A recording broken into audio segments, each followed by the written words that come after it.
আসসালামু আলাইকুম। আজকে আমি চিড়া দিয়ে ভীষণ মজার কাবাব বানাবো। খুবই মজার মুসমুসে মুখরোচক। আশা করছি আপনাদের ভালো লাগবে। ভালো লাগলে লাইক কমেন্ট শেয়ার করে দেবেন। তাহলে চলুন দেখে নেই। প্রথমে এখানে 1 কাপ চিড়া আমি 10 মিনিট আগে ভালো করে ধুয়ে পরিষ্কার করে ভিজিয়ে রেখেছি। একদম সফট হয়ে গেছে। এখন আমি এর মধ্যে দিয়ে দিচ্ছি মসুরের ডাল। আমি আগে সিদ্ধ করে নিয়েছি। হাফ কাপের মতো দিয়ে দিলাম। আর দিয়ে দিচ্ছি পেঁয়াজ বেরেস্তা আর কাঁচামরিচ কুচি, একদম কুচি করে দিতে হবে। 1 টেবিল চামচ কাঁচামরিচ কুচি দিয়ে দিলাম। স্বাদ মতো লবণ দিয়ে দিলাম। হলুদের গুঁড়া হাফ চামচ আর দিয়ে দিচ্ছি মরিচের গুঁড়া হাফ চামচ, ঝাল বুঝে দিতে হবে। জিরার গুঁড়া আর ধনিয়া গুঁড়া হাফ চামচ দিয়ে দিলাম। আর দিয়ে দিচ্ছি আদা রসুনের গুঁড়া হাফ চামচ করে। আদা রসুন বাটা দিলেও হবে। আর ধনিয়া পাতা কুচি হাফ কাপ দিয়ে দিলাম। এখন আমি ভালো করে মাখিয়ে নেব। একদম সফট করে মেখে নিতে হবে। এখানে পানি দেওয়ার প্রয়োজন নাই। মাখতে মাখতে একদম ডোয়ের মতো হয়ে যাবে। তারপরে একটা ডিম ভেঙে দিয়ে দিচ্ছি।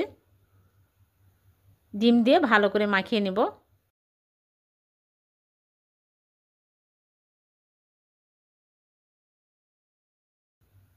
তারপরে এখানে 2 চামচ বেসন দিয়ে দিচ্ছি। বেসন দিলে বাইন্ডিংয়ের কাজ করবে।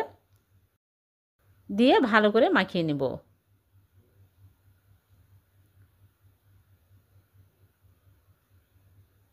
তারপর আমি হাত ধুয়ে হাতে তেল লাগিয়ে নিয়ে এইরকম করে অল্প অল্প করে নিয়ে কাবাবের শেপ দিয়ে নেব।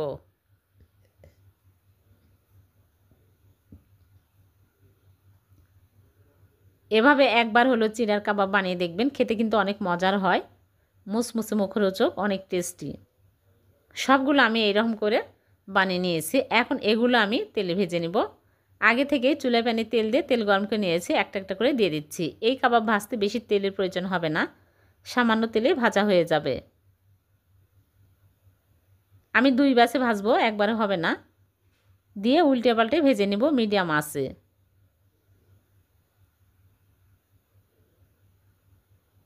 এই কাবাবগুলো আপনারা চাইলে ইফতারিতেও রাখতে পারবেন, আবার বাচ্চাদের টিফিনও দেওয়া যাবে। বিকেলে চায়ের সাথে খেতেও ভালো লাগবে। একদম মুসমুসে হয়। যখন এরকম কালার হবে তখনই তুলে নিতে হবে।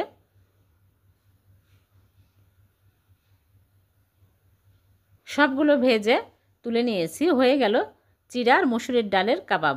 খুবই মজাদার। একবার হলো বাড়িতে বানিয়ে দেখবেন, অনেক টেস্টি হয়। সামান্য কিছু উপকরণ দিয়ে এই মজার কাবাব তৈরি করে নেওয়া যায়।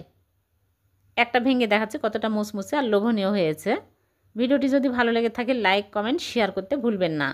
আর এরকম সহজ নতুন নতুন রেসিপি পেতে চ্যানেলটিকে সাবস্ক্রাইব করে চ্যানেলের সাথে থাকবেন। আর পেজ থেকে দেখে থাকলে পেজটিকে ফলো দিয়ে রাখবেন। আবারও দেখা হবে নতুন কোনো রেসিপিতে। আল্লাহ হাফেজ।